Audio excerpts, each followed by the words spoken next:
And then Jesus really throws them for a loop. Here he is talking to a group of Jews. And he says, you don't get it because God's not going to let you get it. God isn't going to open your hearts to hear what I'm talking about. You know, anybody could have come and heard. Anybody could have come. Yeah, anybody could have come and heard what Jesus was saying. But only the ones that the Father brought to him could listen to what he was saying and really hear what he was saying. Yeah. And you know, that again goes totally against what our world is like today. We have this me-centered world that says, I'm independent and by Joe, nobody's going to make me do do something I don't want to do, or do something, you know, I'm going to do it. If I want to do it, then I'm going to do it, and I'm going to be successful at it. And what Jesus was saying is, it doesn't matter what you think or what you believe. If God hasn't brought you here, you're not going to understand what I had to say. And in the other Gospels we hear, you know, let him with ears hear and him with eyes see. That's what he's talking about. If you have the ears of God, you know, if you put your God ears on, or your God glasses on, you're here and you're going to understand. You're going to see it and understand it and be able to take it in. But if God hasn't given you that, you're not going to get it. You're not going to be able to take that bread of life and have eternal life. And it's a simple cycle. The Father brings us to the Son. You know, he brings us in. He puts things in motion that bring us into here, that bring us to the foot of the cross.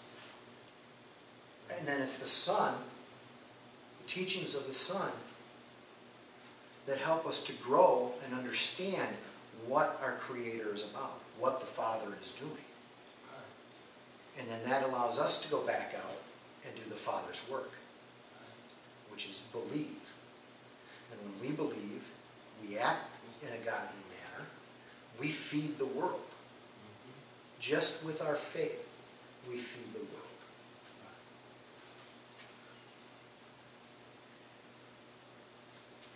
Now, then he goes into the last group, his disciples. Starting at verse 60. He's telling them, this isn't going to be easy.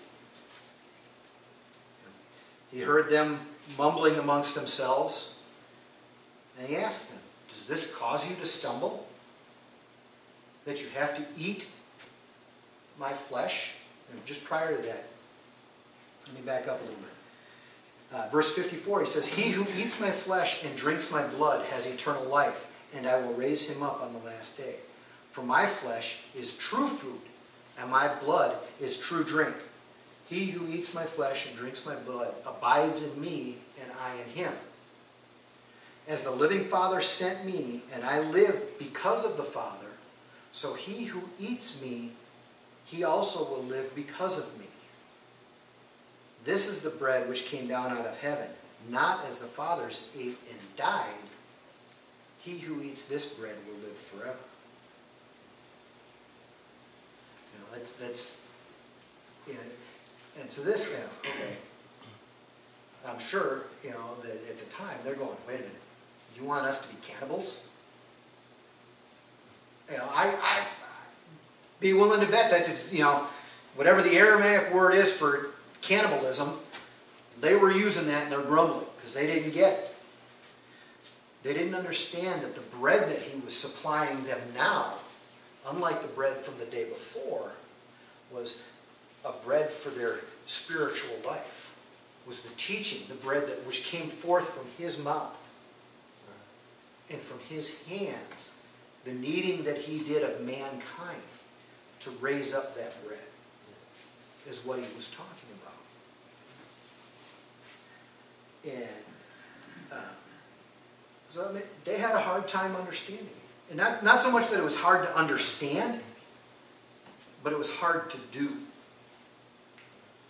You know, the bread of life. We have to eat the bread of life. We have to consume the bread of life. For us today, this is the bread of life. Right here. The Holy Bible. This is what we're supposed to consume every day. This is the flesh that Jesus left behind for us.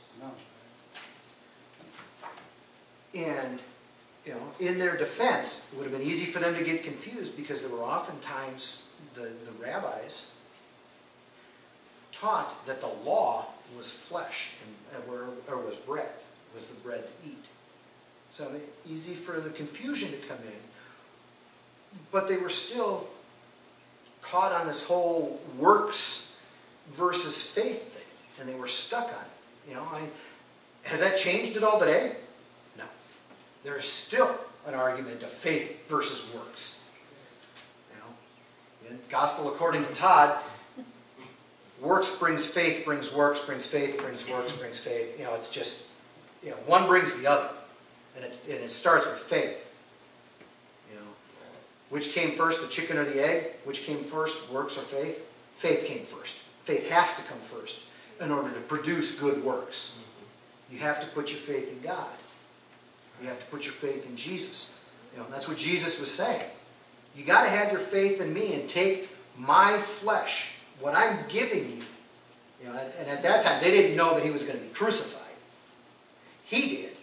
He knew what was going to happen. So he could state that and, you know, make a true statement. Now, afterwards, you know, this was written around 80, so 50 years later, when John wrote his gospel, he could write that they eat my flesh and drink my blood and understand that Jesus was talking about his crucifixion. You know, that he was giving up his flesh and blood for mankind through his crucifixion, through his being raised up on the cross, and then again, raised up after that at his ascension to being at the right hand of the Father.